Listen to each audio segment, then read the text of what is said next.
Did you know that in at least 26 countries, public order, vagrancy, and misdemeanor offences are used to criminalise trans people? For example, in Zambia, the colonial-era penal code, which remains in effect, renders any idle or disorderly person, including every person who, without lawful excuse, publicly does any indecent act, liable to a month in prison. And at least 15 jurisdictions around the world criminalise the gender expression of trans and gender diverse people through cross-dressing laws. In Uganda, for instance, a transgender woman was arrested for impersonating a woman and then strip searched and subjected to physical assaults over a prolonged period. Even though the real figure is likely much higher, there is concrete evidence from 9 countries showing that laws that prohibit gay sex are also used to criminalise trans people. In Uzbekistan, where homosexual acts are criminalised, a trans woman was detained 4 times between 2014 and 2017 in Tashkent by police. Each time, they interrogated her to disclose the identity of other members of the LGBT community, and when she refused, she was brutally beaten. These are some of the main findings of a groundbreaking report from the Human Dignity Trust, an international organisation that uses the law to defend the human rights of LGBT people. Their report, Injustice Exposed, is the first of its kind, an in-depth analysis of the history, extent, and nature of laws that criminalise trans and gender diverse people across the world. To celebrate the launch of the report in 2019, the Trust held an event at the Law Society on London's Chancery Lane. Given their work challenging archaic British colonial-era laws that continue to criminalise LGBT people across the Commonwealth, the location, which has been an historic hub for the city's legal professionals for centuries, was especially apt.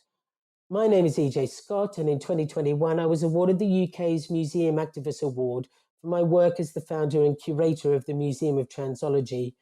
I was honoured to be invited to chair the launch event of the report and hear the powerful testimony of trans activists from around the world.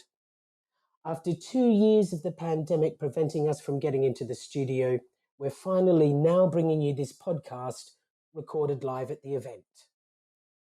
Taya Braun, Chief Executive of the Human Dignity Trust, talked about the need for the report.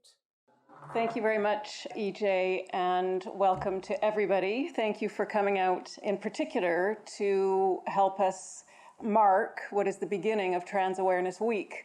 And at the Human Dignity Trust, we're really delighted to be able to launch this report as part of that important week of awareness.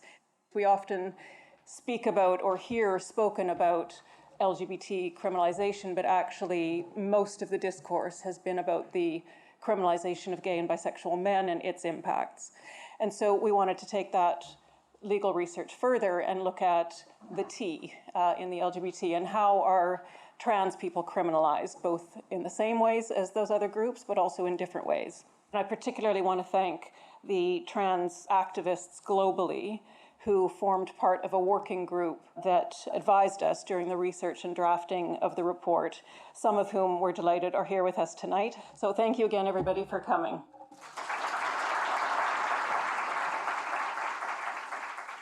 Jonathan Egerton-Peters is a barrister at Skadden, a law firm in London who provide pro bono support to the Human Dignity Trust. Skadden were responsible for researching and writing the report, as well as sponsoring the launch event itself. Here's Jonathan talking about the research. The report is the culmination of more than 6 months of pretty intensive research, during which the laws of 100 countries were assessed, often in circumstances where data gathering is particularly challenging. The report focuses on laws in 3 broad areas. First, we assessed laws which criminalise gender expression. Our research found that at least 15 jurisdictions impose criminal sanctions against people whose gender expression does not align with their sex as assigned at birth. And those jurisdictions span Africa, Asia, the Caribbean, and the Middle East. This criminalisation is carried out using a variety of laws which prohibit so-called cross-dressing, laws concerning disguise, impersonation, and imitation. And we found that often these laws originate from British colonial penal codes or Islamic Sharia law. The report also uncovers significant evidence that public order, vagrancy, and misdemeanor offences are used across several regions to arbitrarily criminalise trans and gender diverse people in public spaces. And we also found that public order offences are often used together with other laws, particularly ones that criminalise sex work, because what our research found was that in practice this tends to target trans and gender diverse people due to either their perceived or their actual participation in the sex industry. The third key area relates to the criminalisation of consensual same-sex intimacy. In at least 9 of the countries we considered, we found evidence suggesting that these laws are used specifically to target and criminalise trans and gender diverse people regardless of their actual sexual orientation. As part of our review, we uncovered significant evidence of police abuse. And we found, for example, numerous reports worldwide of discriminatory policing, physical and psychological violence, sexual assault and extortion. And the evidence overwhelmingly indicates that this leads to distrust and a lack of faith in the criminal justice system on the part of trans and gender diverse people. The report says that overwhelming majorities of trans and gender diverse people experience harassment, violence, and abuse from state officials and identify them as the main perpetrators of their discrimination. I find it truly shocking to hear that in many countries around the world, regardless of the law, it's the police who are most feared by trans and gender diverse people. This suggests that the very people who are meant to protect them as equal citizens under the law are their oppressors. What's also clear is that authorities use laws they have at their disposal to control the most marginalised members of society. Trans people, especially those who are also Black, people of colour, sex workers, those who are living in poverty, those who are immigrants or living with disabilities, are especially targeted. Here's Jonathan again. What the report highlights is a very negative and dangerous cycle. Trans and gender diverse people are often criminalised globally in a variety of ways, and that criminalisation is complex and occurs across all regional, religious, and cultural borders. The net effect of which can be to legitimise the oppression, and this then promotes further transphobia and misunderstanding, and in turn this continued unlawful criminalisation hinders the repeal and the amendment of laws and creates barriers for trans and gender diverse people in accessing basic civil rights such as education, employment, housing, and healthcare. Tamara Adrian, a lawyer, doctor in law, professor of law and lawmaker at the National Assembly of Venezuela, was part of the working group that advised the Trust on the report. Here, Tamara speaks of her experience growing up trans in Venezuela. Let me tell you that it is very weird to realize you are born a criminal person. And it happened to me very early. The fact is that when I was, 3, 4 years, this is a common experience for every single trans person. You know who you are. And I knew that I was a girl, but I couldn't verbalize that. And I think that's a common experience for every single trans person in the world. You're not able to say that because you're afraid of frustrating your parents, of harming your parents, and it's a very difficult time. When I was 15, I tried to look at the books. I started to find out that hormones were able to change my body. And I started to be like a yo-yo person I started to take hormones, and then I felt that my breasts were growing, and then I panicked, and then I stopped, and then there was a yo-yo time, and I was so afraid. I was going to the university. I was 17 now, and I started to find out who was also gender non-conforming, and the only people I found were trans women engaged into sex work. And I started to go there, and that was my first actual experience about criminalization of trans people. I started to talk to them about transitioning, about blah, blah, blah, blah, blah, blah.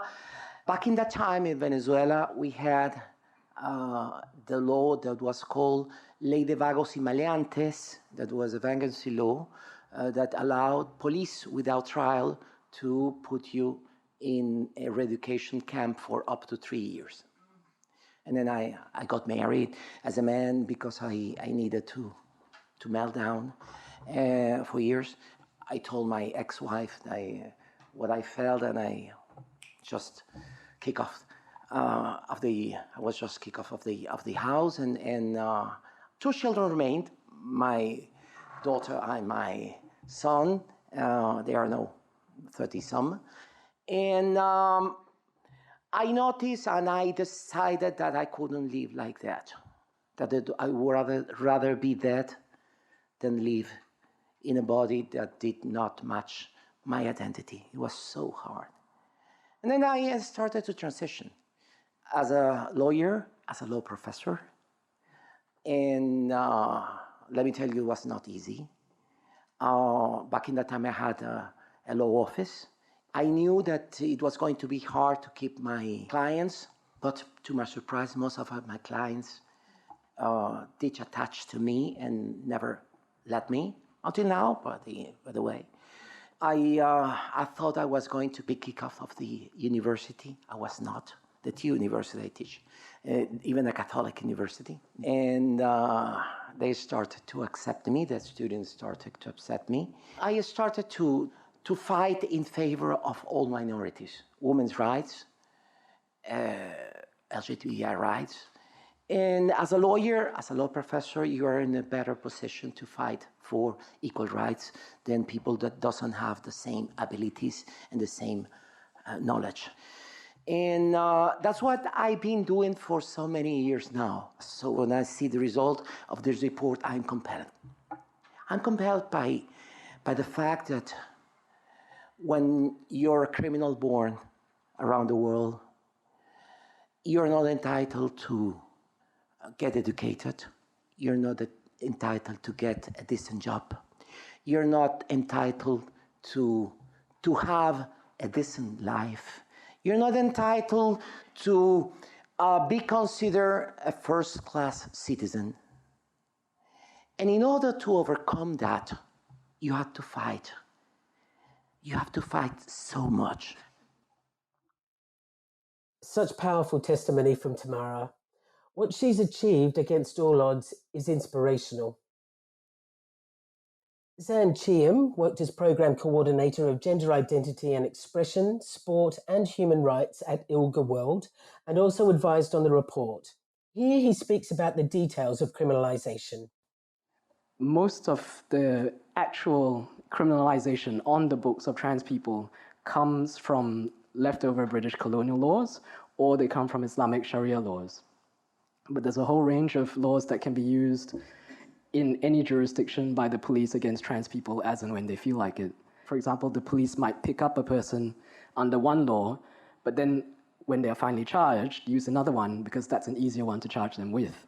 So it's a whole basket and a very complex world out there. So when we talk about the criminalization of trans people, if we're looking at pure statistics, it's quite light.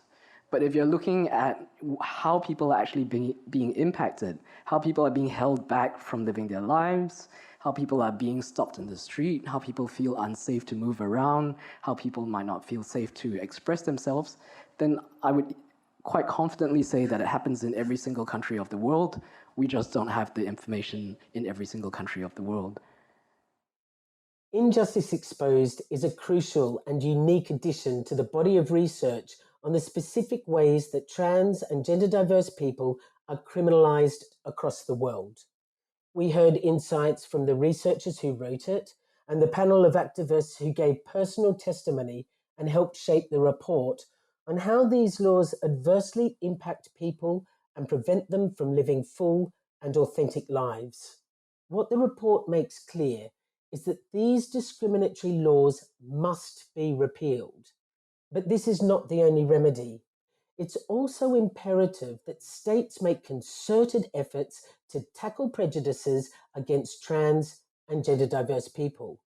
Crucially for me, a common thread throughout the event was the importance of fighting for a world where people can live freely and express themselves without fear of criminalisation, discrimination, and violence.